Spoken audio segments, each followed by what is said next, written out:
One of the things that my father taught me besides physics, whether it's correct or not, was a disrespect for certain kinds of things. For example, when I was a little boy and he would sit me on his knee, he'd show me rotogravures in the New York Times. That's printed pictures which had just come out in the newspapers. One time we were looking at a picture of the Pope and everybody bowing in front of him. My father said, "Now look at those humans. Here's one human standing here, and all these others are bowing in front of him. Now what's the difference? This one is the Pope." He hated the Pope anyway. He said, "This difference is the hat he's wearing." If it was a general, it was the epaulets. It was always the costume, the uniform, the position. "But," he said, "this man has the same problems as everybody else. He eats dinner, he goes to the bathroom. He's a human being." By the way, my father was in the uniform business, so he knew what the difference is in a man with the uniform off and the uniform on. It was the same man for him.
Why do people submit to authority?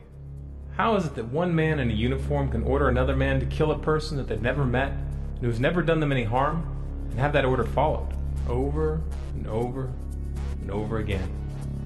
This may seem like an extreme manifestation of obedience, one that you're unlikely to encounter outside of the military or the realm of politics. But the reality of the matter is that the psychological forces which compel people to obey are the same, regardless of the content of the orders given. Stanley Milgram, a psychologist from Yale University, wanted to understand these forces. Specifically, he wanted to know how it was that the German people were convinced to participate in the atrocities of World War II. In 1961, he performed a series of social experiments to find out. The experiments were set up as follows. Each test subject was brought into a waiting room where another person was sitting next to them. This other person was an actor. After a short wait, the actor and the test subject were greeted by a man in a white jacket, the kind typically worn by scientists and doctors at the time. The scientists would then explain to them that they were there to participate in an experiment to test whether punishment was an effective way of motivating people to learn. Psychologists have developed several theories to explain how people learn various types of material. Some of the better-known theories are treated in the book over there, The Teaching and Learning Process by Cantor. One theory is that people learn things correctly whenever they get punished for making a mistake. A common application of this theory would be when parents spank a child when he does something wrong. But actually, we know very little about the effect of punishment on learning because almost no truly scientific studies have been made of it in human beings. For instance, we don't know how much punishment is best for learning. Now, we don't know how much difference it makes as to who's giving the punishment, whether an adult learns best from an older or a younger person himself, and many things of this sort. So what we're doing in the project is bringing together a number of adults of different occupations and ages, and we're asking some of them to be teachers and some to be learners. We want to find out just what effect different people have on each other as teachers and learners, and also what effect punishment will have on learning in this situation.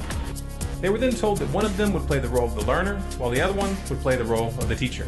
The scientists chose the roles for each person, and the actor was always chosen as the learner.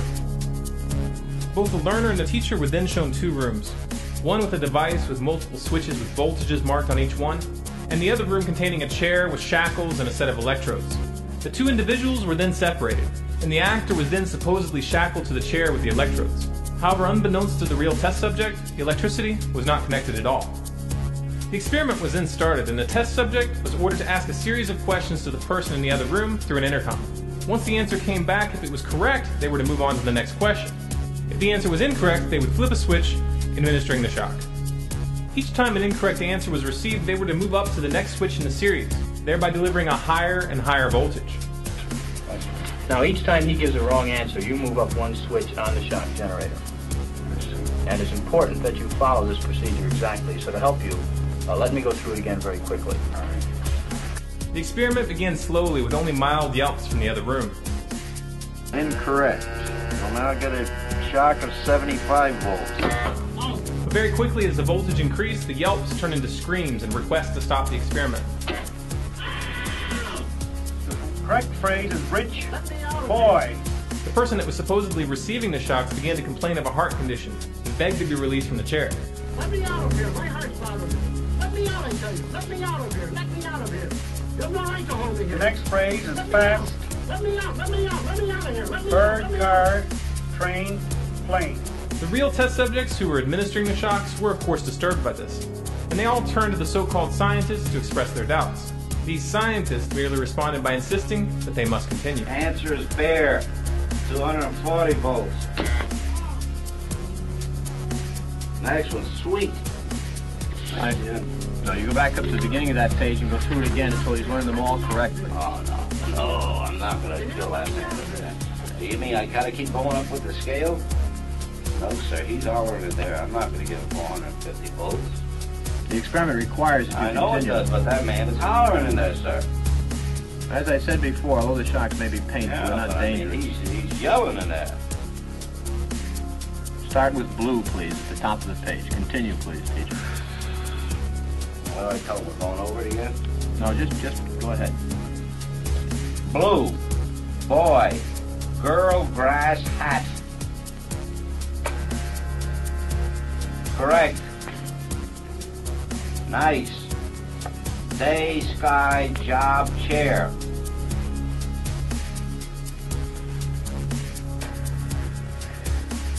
Wrong. Answer is day. 285 volts.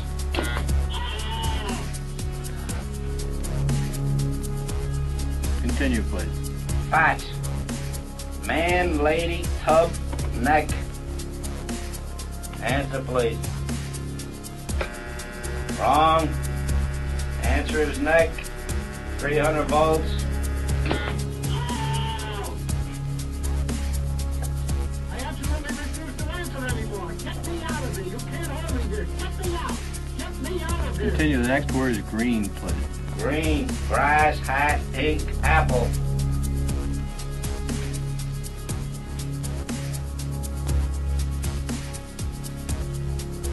Okay, why? If the learner doesn't answer in a reasonable time, about 4 or 5 seconds, consider the answer wrong and follow the same procedures you have been doing for wrong answers. Say wrong, tell them the number of volts, give them the punishment, read them the correct answer. Oh, man. Continue, please. Green, grass, hat, ink, apple. Answer, please.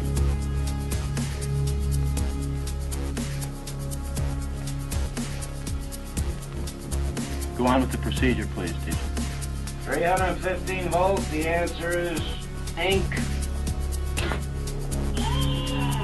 As incredible as it may seem, for 50 to 65% of all those tested, just this assertion by the man wearing the white jacket was enough to make them continue administering the shock all the way up to the maximum 450 volts, even after the person in the other room abruptly stopped screaming, which would imply that they were dead or unconscious. These experiments have been repeated over and over again using test subjects from all walks of life with virtually identical results. What this means is that more than half of the population would put a random person to death if they were ordered to by a complete stranger that seemed to be in charge. What pushes people to ignore their own conscience and obey an obviously immoral order? The authority of the so-called scientist was based entirely on appearances. He was wearing a white jacket, which signified his position. He gave firm and direct orders with no trace of hesitation or doubt, and he presented himself as part of a larger institution, operating in an official capacity. This was his aura of authority. Governments and militaries use the same tools. Uniforms with special medals and insignias to give the appearance of rank and authority, dominant and self-assured speech when addressing subordinates, and an institutionalized chain of command which infers a sense of legitimacy to the position. Take all of this away and all you have is ordinary people telling other people what to do. That's all that's real. These trappings of authority are illusions designed to trick people into handing over their power. Unfortunately, the majority of the population is all too willing to fall for these illusions because it allows them to avoid responsibility for their actions. After all, no one can blame you. You were just following orders.